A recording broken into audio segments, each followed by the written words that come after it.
अब हम लोग देखते हैं कानूनी अधिकार और राज्य सत्ता। मानवाधिकार के दावों की बात होती है, एक नैतिक दृष्टि से भी होती है।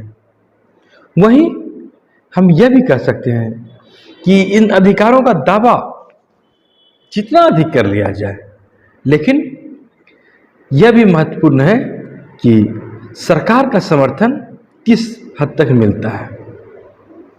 कानून का समर्थन किस हद तक इस अधिकार को प्राप्त है,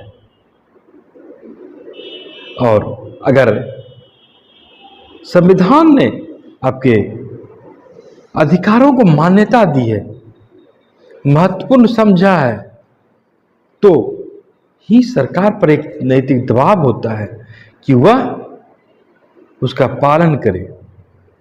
और यही कारण है कि अनेक देशों में अधिकार का कानून वहाँ के संविधान में निहित होता है, प्रतिष्ठित होता है, सम्मिलित होता है, सन्निहित होता है। और कोई भी संविधान किसी भी देश के लिए सर्वोच्च कानून का द्योतक होता है। और यही कारण है कि अधिकार को संवैधानिक मान्यता मिली होती है, उनसे बुनियादी महत्व का चीज समझा जाता है। और अपने देश में भारत के संदर्भ में यदि हम कहें तो इन तमाम अधिकार को मौलिक अधिकार के रूप में संविधान में स्थान दिया गया है। इसी मौलिक अधिकार के बल पर हम अपने अधिकार की गारंटी चाहते हैं, गारंटी पाते हैं। और संवैधानिक अधिकार की सुरक्षा हो, सरकार इसकी गारंटी ले, ऐसे भी हम अपेक्षा करते हैं।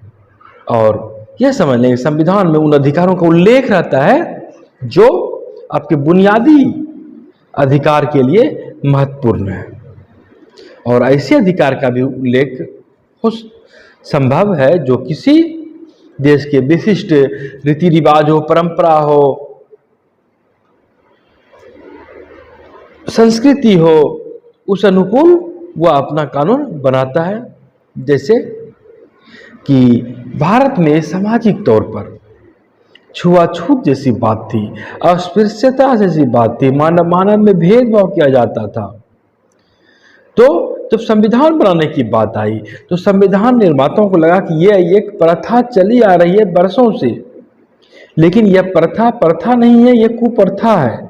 इसे समाप्त करना चाहिए, मानव के हित में समाप्त करने चाहिए। और इसे संविधान निर्माताओं ने अपने संविधान में अवैध ठहराया, अस्पृश्यता के उन्मूलन की बात कही।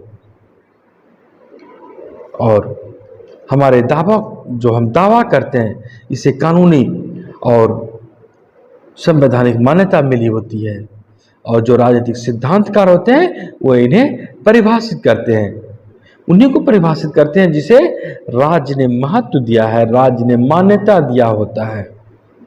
और हर एक समाज में अपने अधिकार को एक खास स्वरूप दिया जाता है। और कानूनी मान्यता के आधार पर किसी अधिकार का दावा हम लोग करते हैं। और यह अधिकार जिसे कानून ने हमें दिया है, इसका धीरे धीरे विस्तार होता है, अचानक नहीं होता है। अस्पृश्यता जैसी बातें हैं तो यह एक दिन में समाप्त नहीं हो गई। भेदभाव जैसी बातें, गिने चुने मामले अभी भी आपको देखने को मिल जाते हैं। अधिकार तो प्राप्त है, लेकिन व्यवहारिक धरातल पर यह स्वरूप लेने में कुछ समय ले लेती है। अधिकार यदि दावा है तो ये दावा की पुष्टि कौन करेगा? तो यह दावा हम राज्य से मांगते हैं, राज्य सत्ता से मांग करते हैं। जैसे कि शिक्षा का अधिकार आज कानून बना है, तो यह शिक्षा कौन देगी? राज्य को देना है। और जैसे हम लोग मांग करते हैं कि शिक्षा हमारा मौलिक अधिकार है, आपने इसे संविधान में स्थान दिया है और यह हमें मिलना चाहिए, इसका उल्लंघन होता है तो हम लोग कोर्ट जा सकते हैं। और यहाँ पर हम देखते हैं कि कानूनी रूप से उसे मान्यता मिले तो सामाजिक रूप से भी शिक्षा के महत्व को स्वीकारा गया है। और अपनी तरफ से इसमें आप भी सहयोग कर सकते हैं, कोई समुदाय भी सहयोग कर सकता है। समाज आप देखते हैं किसी समूह में, किसी समाज में कोई विद्यालय खोल लेता है या छात्रवृत्ति के लिए वो जमा करता है पैसा, तो उसका उद्देश्य कुल मिलाकर यह होता है कि शिक्षा का लाभ प्रत्येक बच्चों तक पहुंच सके।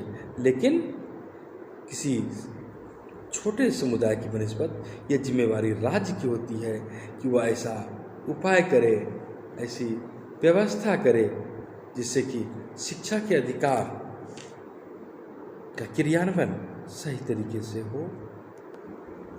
यह अधिकार राज्य को यह दायित्व सौंपता है, वैधानिक दायित्व सौंपता है, कानूनी दायित्व देता है कि आप उसकी पूर्ति करें। और प्रत्येक अधिकार यह निर्देश देता है राज्य को कि राज्य को क्या करने चाहिए और इसके साथ साथ क्या नहीं करनी चाहिए। जैसे कि जीवन जीने का अधिकार है तो राज्य को ऐसा कानून बनाने का अधिकार है, राज्य को विवश करता है, बाध्य करता है कि ऐसा कानून बनाए कि मेरे जीवन के अधिकार की रक्षा हो, कोई दूसरा इसे क्षति नहीं पहुंचाए।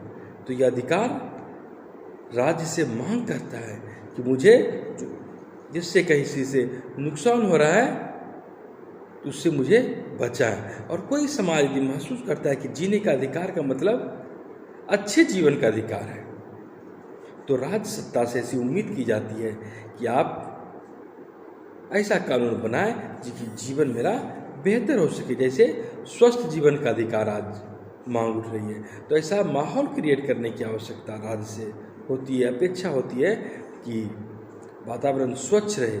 स्वच्छ पर्यावरण की बात आज चारों ओर होती है कि पर्यावरण व्यक्ति के हित में हो। अगर कम शब्दों में कहें तो आप यह समझ सकते हैं कि अधिकार राज्य सत्ता को क्या काम करना है, किस खास तरीके से करना है, इसके लिए वो वैधानिक दायित्व सौंपता है। यह भी समझ लें कि अधिकार यह बताता है कि राज्य को क्या करना है, इसके साथ साथ यह भी बताता है कि राज्य को क्या नहीं करना है। आप जानते हैं कि संविधान में ऐसे कोई कानून राज्य द्वारा नहीं बनाई जा सकती जो कि मानव के हितों के प्रतिकूल हो, जो कि कानून के प्रतिकूल हो।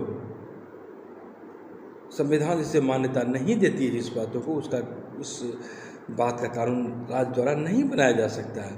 किसी का स्वतंत्रता का अधिकार है तो ऐसा नहीं किया जा सकता है कि उसकी स्वतंत्रता को कम कर दिया जाएगा।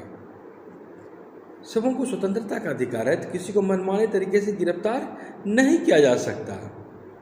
और अगर कोई किसी को जेल भेजा जाता है तो उसके लिए उसको उचित कारण बताना पड़ता है। यहाँ तक कि आपको गिरफ्तार किया जाता है तो पुलिस को आपको कारण बताना पड़ता है कि आपको क्यों गिरफ्तार किया जा रहा है। 24 घंटे के अंदर उसे मजिस्ट्रेट के समक्ष पेश किया जाता है, आपको बताया जाता है कि इस कारण से आपको गिरफ्तार कर दिया गया है। तो इस तरह की बातें होती है, इससे राजसत्ता जो होती है वह निरंकुश न हो जाए, इस बात का प्रयास किया जाता है, इस बात को रेखांकित किया जाता है। यह अधिकार इस बात की गारंटी होती है कि राज्य सत्ता जो सरकार होगी वह व्यक्ति के जीवन और स्वतंत्रता का अधिकार का रक्षा करेगी और इस का कोई उल्लंघन वह नहीं करेगी। और राज्य यदि संप्रभु संपन्न है, संपन्न है तो इसका मतलब यह है कि वहाँ वो स्वतंत्र तो है, किसी का उस पर अंकुश नहीं है, लेकिन वह राज्य के खिलाफ कोई कानून नहीं बनाएगी, व्यक्ति के खिलाफ कोई कानून नहीं बनाएगी, ऐसा बलपूर्वक कोई कानून नहीं बनाएगी जिससे कि वहाँ के नागरिकों को नुकसान हो। संप्रभु प्रभुत्व संपन्न का मतलब है कि जनता के हितों की पूर्ति, जनता का ही महत्व है और सरकार जनता के कल्याण के लिए काम करती है।